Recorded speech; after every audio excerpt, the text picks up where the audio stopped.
I didn't have a problem with the blacks. None of them ever hurt me. None of them ever did anything against me, and I didn't have any problem with it. We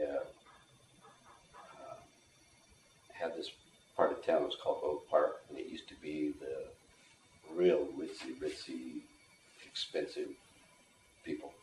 The only thing that was left at that time in it was old people that had homes or blacks. And what I remember there was they would set fire to a place, and they'd be on top of roofs and in trees. I remember the trees because that was like, wow, it's weird. And when the firemen come to put it out, they'd shoot at it. And the police would come and try to shoot back, and they'd have these gunfights. Well, you know, it was bad. And the black people were just burning up these businesses in the neighborhood there. And there was one bar there that we had done work for on their ice maker, and he hadn't paid his bill. And every time they would try to collect, they'd say, "Hey, I'm not going to spend the money for postage. You want your money, you come get it." And nobody would go. And I told my dad, I says, "Well, give me the bills. I'll call the guy." So I called him, and he gave me the same story. He says, "Okay, I'll come."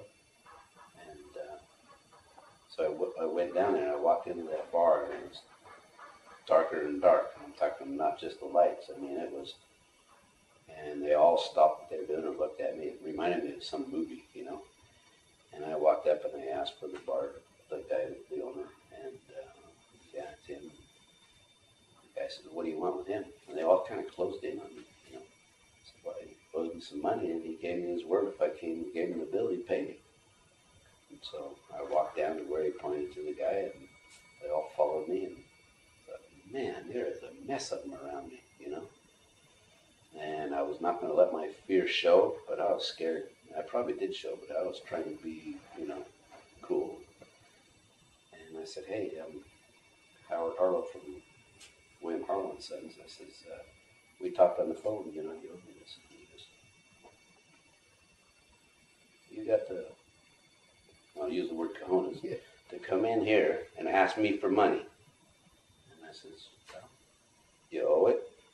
You promised to pay it if I come, so yeah, I'm here." And he's being tough with me, you know, and all of his friends and everything were there. And so he turned around, and I remember, ching, that door opened, and he got the cash out.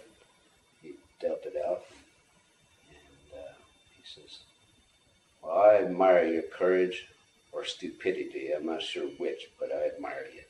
He says, "Take the money." He says, "You earned it." And I said, "Okay." And I took it, and I walked out. And as I started to walk out, there's this crowd around me. I thought, what am I going to do? And I said, "Excuse me, thank you." And they started parting slowly, and I walked out. And I thought, they were having a ball, I'm sure, scaring the crap out of me, you know. And but I got my money, got out, and I walked back I drove back to the office and walked in, plopped the money down and everything. They said, "How'd you do that? You didn't really go down there. I told you don't worry about it." And I said, "No, he told me you would if I didn't." "You can't go in that neighborhood and do that." I said, "Well, you didn't mind going in there to do the work for the guy, you know." So, anyways, but man, I was scared. That's when I earned my acting degree, I think, right there.